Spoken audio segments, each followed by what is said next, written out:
All right, everybody. Oh, well, of course, that was Empire Strikes Back. Is the first time you've seen that movie? Anybody? All right, we have a couple. That's great. How many of you was the first time ever seeing it on the big screen? Yeah, that's something else, isn't it? Everyone's been used to home video or a DVD. To see something like this on the screen, the way it was originally shown, is definitely special. It's worth the time to come out and visit a movie theater, and that's something that the Frida does by showing these old, vintage, cult classic movies on a daily basis. So thank you for coming out and supporting this theater for what they do, which is that experience of seeing a movie on the big screen. And it might be something that, like this was 1980. Yeah. That's decades ago that this came out, and yet we're still being able to enjoy it today. So that's something special, I think. Absolutely. Yeah. I don't know if everyone here was at our Star Wars showing, but we did Star Wars here before with Craig. And now we have Mark Marshall here as well. And can you guys give me just a little bit of your StarArs history for the people here that may not know? Okay, well, I was brought in 1976, the year before Star Wars came out, at first as a consultant to help market Star Wars. I was a science fiction and comics fan, and back then, science fiction wasn't a popular medium, and no one was going to book your stars on talk shows, and people in Time magazine weren't going to do write-ups of Star Wars. So they came up with what was then unusual idea of marketing it directly to science fiction and comics fans. They knew about fandom, but they weren't part of fandom. They didn't know how. I was hired to be the person who knew how. And I started as a consultant, and then I was brought in full time and stayed with Lucasfilm through the release of Empire Strikes Back. And I started as a production assistant on More American Graffiti, and when that production was finished, I was asked to stay on at Lucasfilm. Craig became a friend and a mentor to me. I was but a learner. He was the master. I was the Padawan. But I stayed there for 3 years, and it was actually through Craig that I had a chance to do a lot more than I think it was originally intended for me to do. I went to London with Craig on The Empire Strikes Back, went to the Hoth set. I chaperoned Darth Vader, and we even ran R2-D2 for a television special. Yep. But his head didn't turn all the way around. Yeah. What always amazes me, this R2 can do so much more than the R2 in that movie could. The R2 in that movie, which I operated on Sesame Street and with Mark on an award show and in commercials, could turn his head 3/4 of the way around either direction. Because if he turned it any further than that, he'd rip out the cords that connected the head. He could turn left or right and go forward and back, and that was all he could do, and not always that. And his voice was actually a cassette recorder on a loop, or a cassette player. So you'd have to hit a switch and you'd get what you get. It was a little bit limited. Yeah, I mean, it was usually, in the movie, it was all filled in post-production, whatever R2 was going to make. So these modern R2s are just amazing to me. You look great. Beyond fooling around with R2, what was a memorable moment on Empire Strikes Back? Oh, gosh. There were so many. We were talking earlier in Hoth. I didn't actually go to the Finse location. Finse is in Norway. It's where we shot the exteriors of Hoth because where we went was a place only accessible by train. You couldn't get in there by car during the winter. And it was tiny. There was one tiny hotel, so not even all of the crew fit in it. We had to have some 1 or 2 train stops down staying, so anyone who was non-essential didn't go. So I wasn't up there until many years later. They had me up as a Star Wars convention. But the shot where Luke is crawling through the snow after he's escaped from the Wampa, the weather in Finse, it was in February, was supposed to be, the bad time of year is like November, December, January. By February, it's just bleakly cold, but it's not supposed to snow. It's only mostly cold. Yeah, it's only mostly cold. You could get past the first marker, but there was the biggest snowstorm they'd ever had or something, or like the biggest one in 20 years. They couldn't get up all the way to the top of the glacier where we were supposed to do a lot of the filming. And when Mark is crawling in the snow, the weather was so bad, the crew was actually inside the hotel filming through the open back door of the hotel of Mark crawling about 15 feet from the door. Just went crawling a little past it. They 2 takes, got the shot, and wrapped for the day. It was just so bad, and the crew never went outside. But they got paid and it wasn't permitted. Yeah. I don't think it mattered. Yeah. Yeah. I mean, Yo. no, go. No, pearls before swine. Okay. Mark and I were talking about Lee Brackett, who wrote the first draft of Empire. And there's a funny story about Lee being hired. Lee was a long-time science fiction writer. She started in the 1940s. And she was called into a meeting with George Lucas and Gary Kurtz in our office at Universal Studios. And at that meeting, George said, "Have you ever written science fiction, or have you written a film script before?" And Lee looked very perplexed and said, "Yes." And they said, "Oh, like what?" And we saw in the coming attractions here 2 films she had written, The Big Sleep and Rio Bravo. And they went, "You're that Lee Brackett?" Because they had assumed that Lee Brackett was a man. And she said, "Well, if you didn't know I'd written movies, why'd you call me in?" I said, "We like your science fiction. We figured we could teach you how to write a script. We wanted to know how you wrote this, we wanted someone who could write stories like that." But it's doubly funny because Lee was a well-known writer of science fiction and mysteries in the pulps. And Howard Hawks was looking for someone to write The Big Sleep with Faulkner.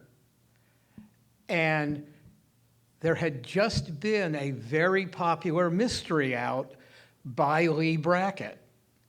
And Howard Hawks said to his secretary, "Get me this Lee Brackett guy to come in and write the movie with Faulkner," because he thought she was a man too, because they all assumed that only men could write hard-boiled mysteries or action-adventure science fiction. So, and that was a thing in the time period. Most women writers were writing under initials or pseudonyms. Lee just happened to have a name that was could be male or female. Well, I guess it worked out.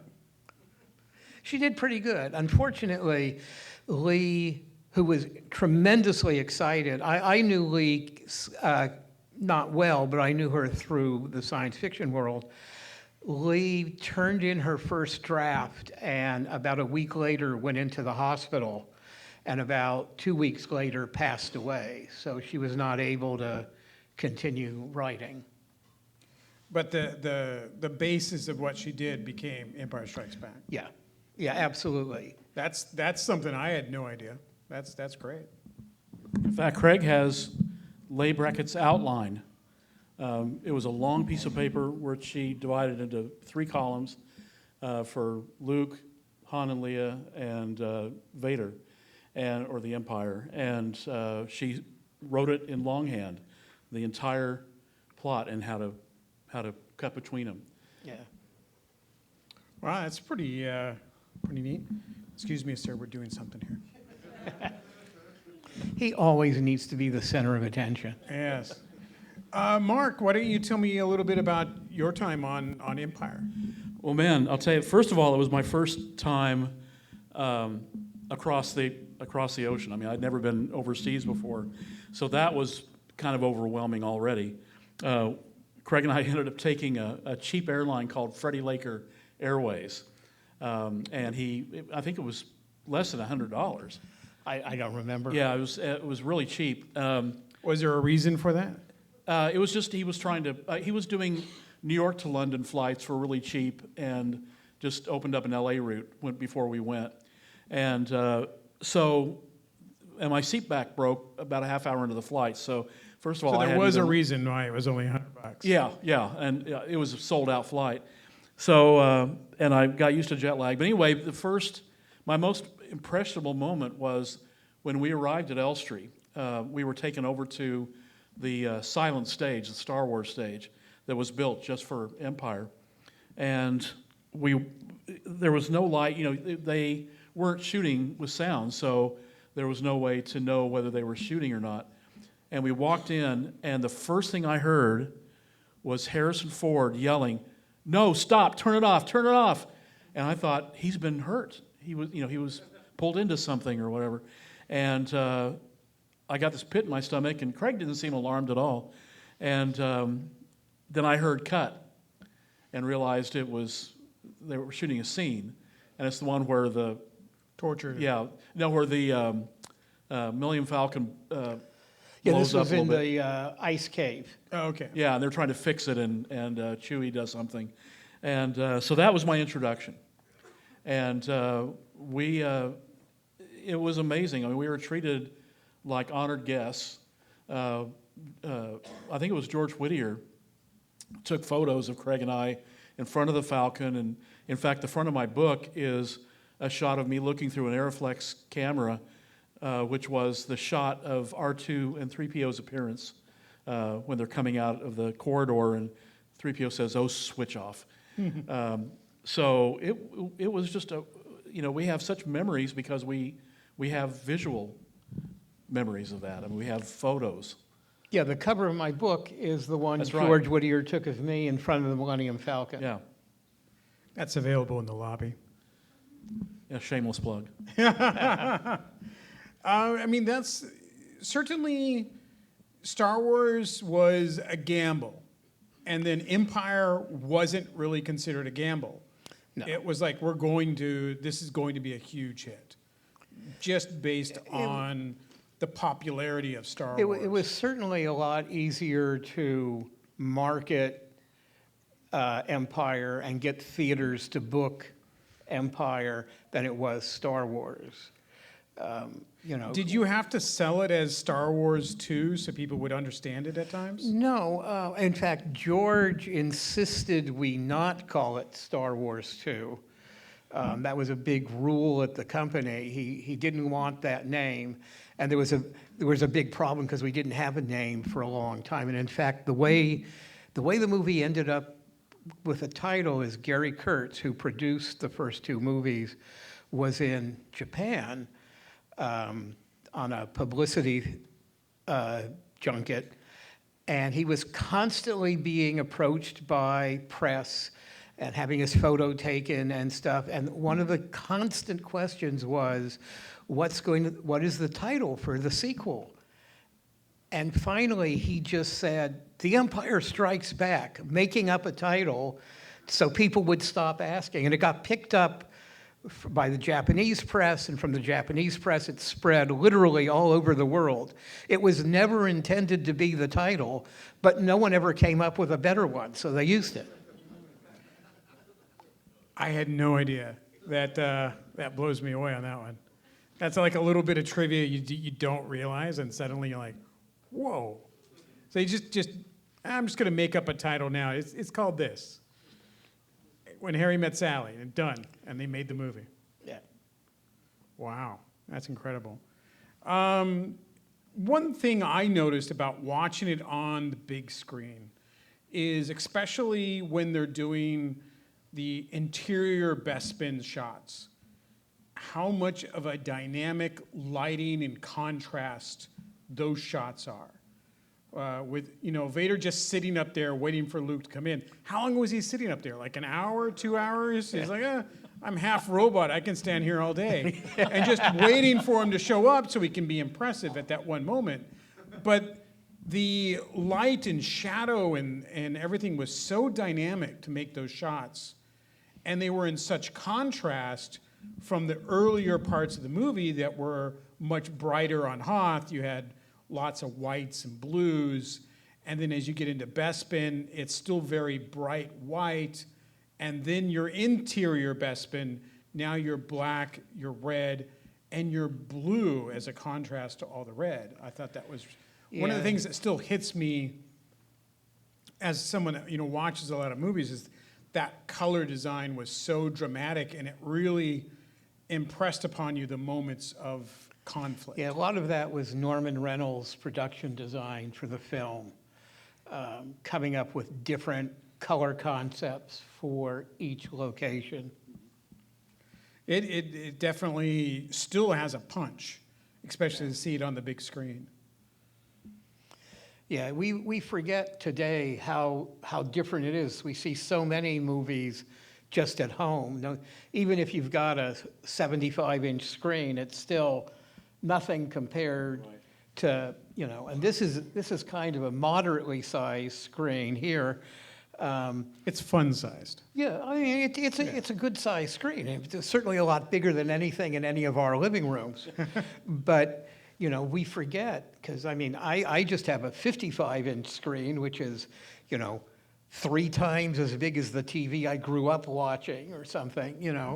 How different it is when you really are in a big theater. And I think also watching something shot on film all those years ago, it still holds up. In fact, it holds up a little better because those color corrections weren't all done. Like, it was shot in color to be those contrasting bits, where now it's like, oh, well, we'll just saturate this or we'll do that and change it in post. This was all thought out, methodical on how we're going to have something with the color change to be more dramatic at that moment. One thing that really impressed me was that I guess the negative for Star Wars by the 80s had deteriorated so badly, and the color was drained, and it had to be restored. So it had a low shelf life. So thank goodness that for digital negatives, to be able to restore the color and have it exactly as the filmmaker intended it to be. Yeah. But this still looks really great. And this is the special edition, if people were asking, or that guy was asking, I'm telling you right now. Because of some of the additional scenes and added environments on Bespin is the most notable for this film. Yeah, that's the most. A lot of the windows in Cloud City didn't exist in the first version, and so we could see out the window backgrounds of elevators going up and stuff. You also notice it. I noticed it in the engines of rockets and ships, all because the glows are just different than they were when they were done originally. In the very first shot, where all those little blue engines light up on the ships leaving the Star Destroyer, it's like, oh, that looks different. I haven't seen the special edition in a long time. Well, I'm sure not only the visuals, but that I'm sure Ben Burt probably enhanced the 6-track stereo. Yeah. And added some effects and things, and it's a much fuller experience. But I'll tell you, at the bottom line is that when the title started, I felt the same kind of gut, the feeling in my stomach that I felt when we saw it opening night on May 21st, 1980, just after midnight. Right, at the Egyptian Theater in Hollywood. Yeah, and it's still an emotional experience. Yeah. How long has it been since you've seen it on the big screen, Mark? 45 years. Wow. I was busy. But it brought back a lot of memories and a lot of really good memories. Yeah. That's fantastic. It's one of the great things about doing these little showings is to literally we're taking a peek back in time to look at these films with new eyes. As you haven't seen it for so long, suddenly you get to see it again, and you're like, I forgot that little bit there. Or you can see somebody's foot in that scene. I know who that guy is. I noticed a cut. There's a scene which still exists in the trailer for Empire where 3PO is ripping what looks like a radioactivity sign off a door. Yeah, the cut Wampa scene. And that's not in this print. I don't remember being in the earlier print. It was in the earlier print. Really? The Wampa sequence is originally, there's that shot where R2's walking through the ice cave and ice and snow falls on him. That was leading up to an attack by a bunch of Wampas who broke into the facility, and they end up shoving them into a room. We don't know what's in the room. They're just in through doors, and they lock these Wampas in there. And later, when the stormtroopers or snow troopers are wandering around, 3PO has torn this sign off the door that was a warning, don't go in here. Live tigers. Yeah, just before the evacuation, he rips it off the door. And in the invasion, after all of our heroes are gone, but the bad guys are wandering around, they walk up to that door. There's no longer a warning sign. They go in, the door is shut, and you hear, and then suddenly nothing, and a helmet comes tumbling out the door. And all of that sequence was cut out both for length and because it was a funny bit and it was the wrong mood for in the middle of our heroes having to evacuate. But you're in luck, it's on YouTube. Yeah. But the tearing off the sign was still in the movie, but not in this special edition version. And I didn't remember that.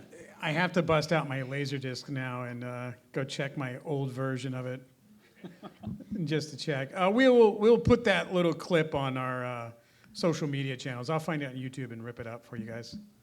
One of the memories for me, thanks to Craig, Craig wrote a series of 800 messages for the release. 800 phone number. Yeah, 1-800-521-1980. And it was Darth Vader, Luke, Han, Leia, And C-3PO. and 3PO. And the actors recorded the messages during their looping or ADR time at Goldwyn Studios.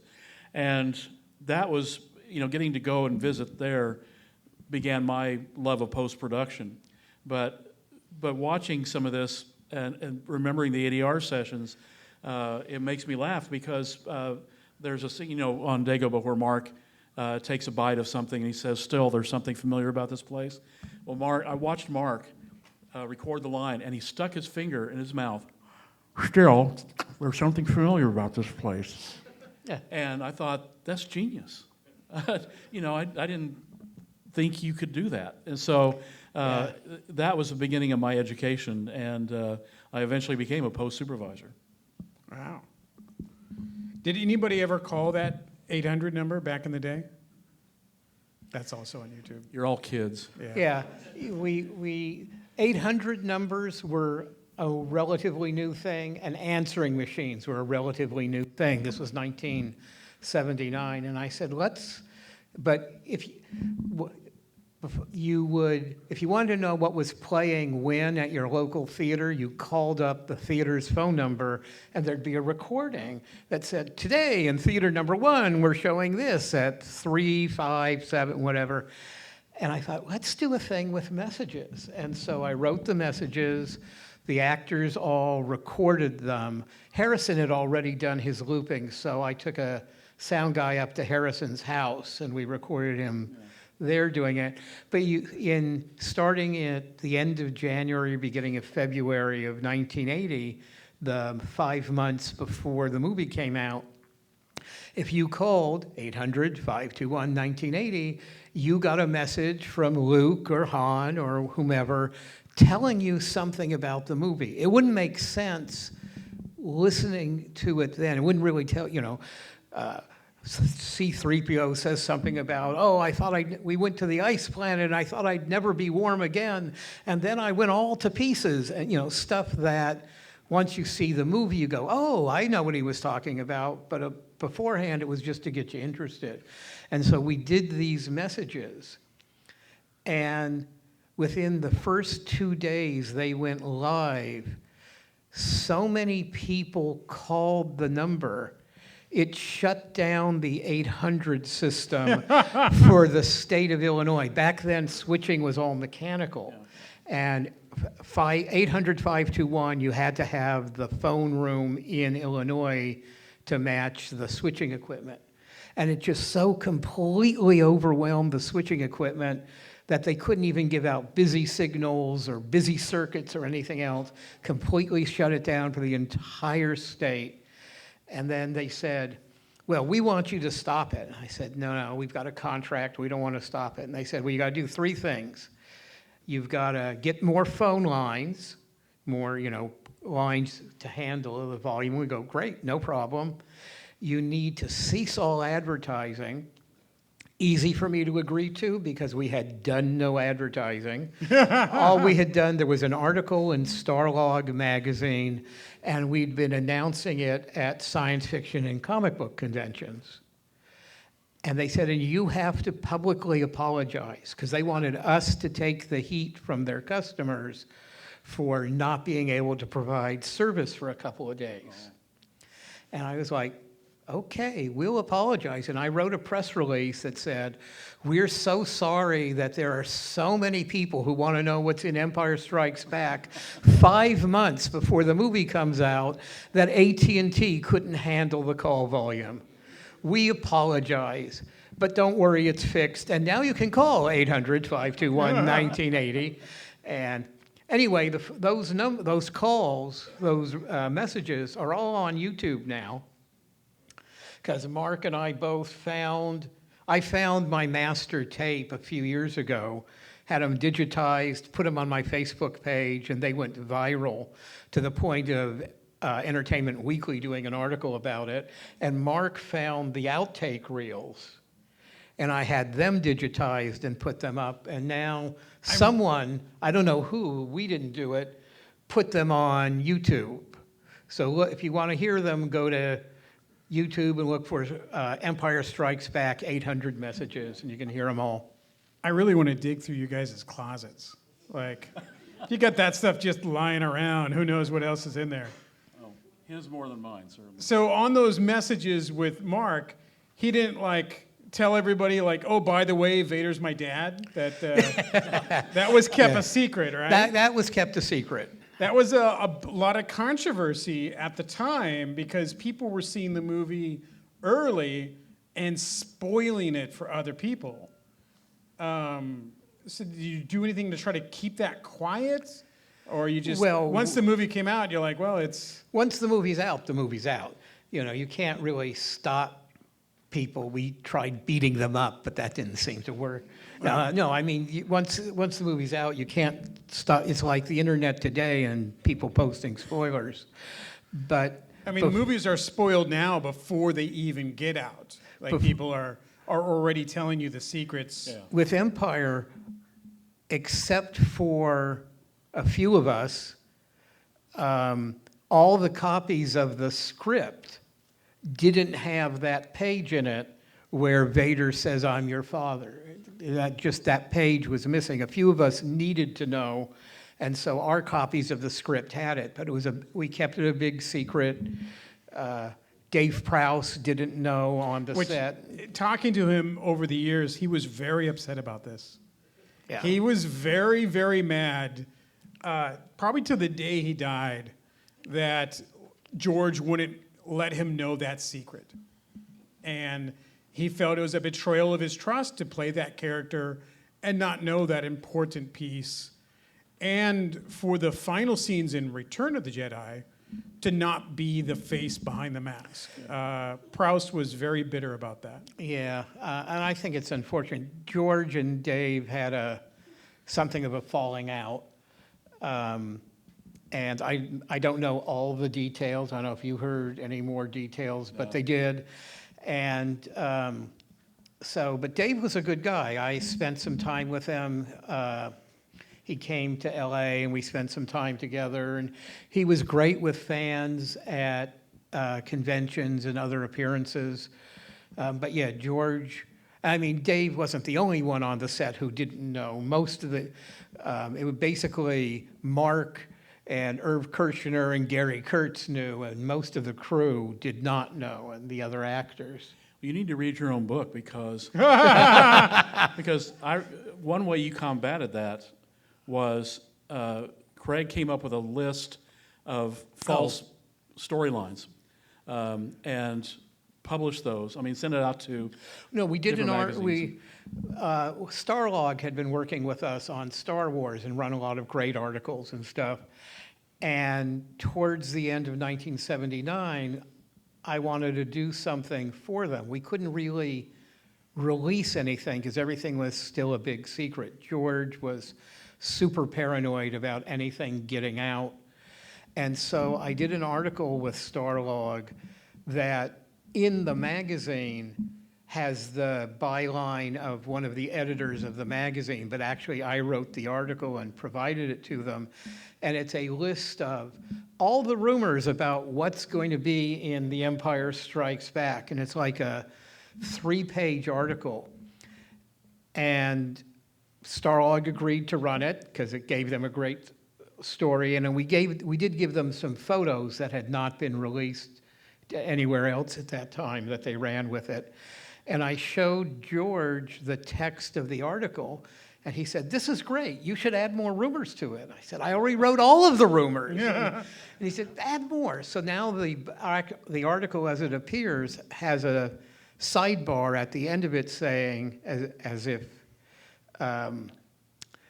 Starlog had created the official article and said, "We contacted Craig Miller at Lucasfilm and we asked him about the article and if he had any comments about which rumors are true." And then it quotes me as saying, "Well, they're very interesting and some of them are true, but I won't tell you which ones. And here are a bunch more rumors that may or may not be true." But yeah, one of them was Darth Vader is Luke's father, Obi-Wan is Luke's father, and it was just 2 pages of, some of them were real rumors that had been floating around, and many of them were ones I just made up for the article.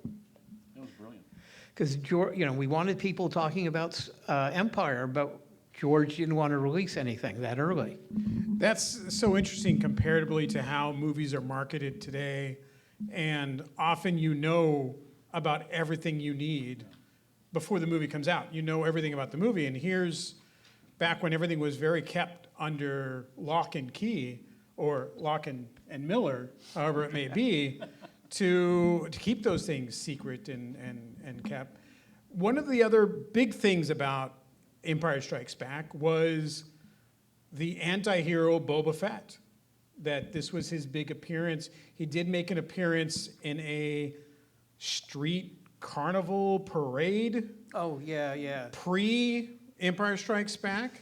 Yeah, that was local San Rafael, where one of the Lucasfilm main offices up north was San Rafael. And there was a lot of smaller towns have parades and festivals and stuff.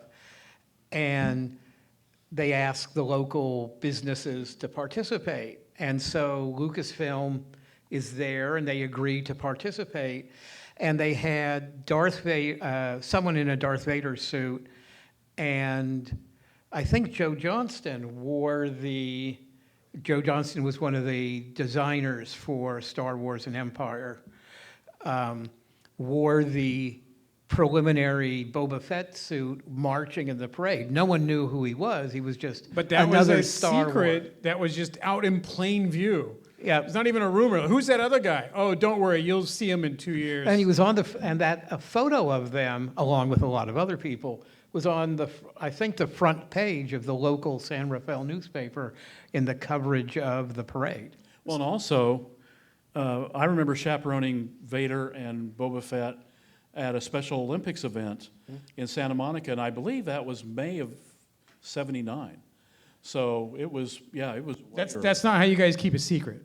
None of that's how you keep a secret. Well, I don't know. You didn't know. I was too young to know. Yeah. And I don't think we ever came out and said, "Oh, this is Boba Fett."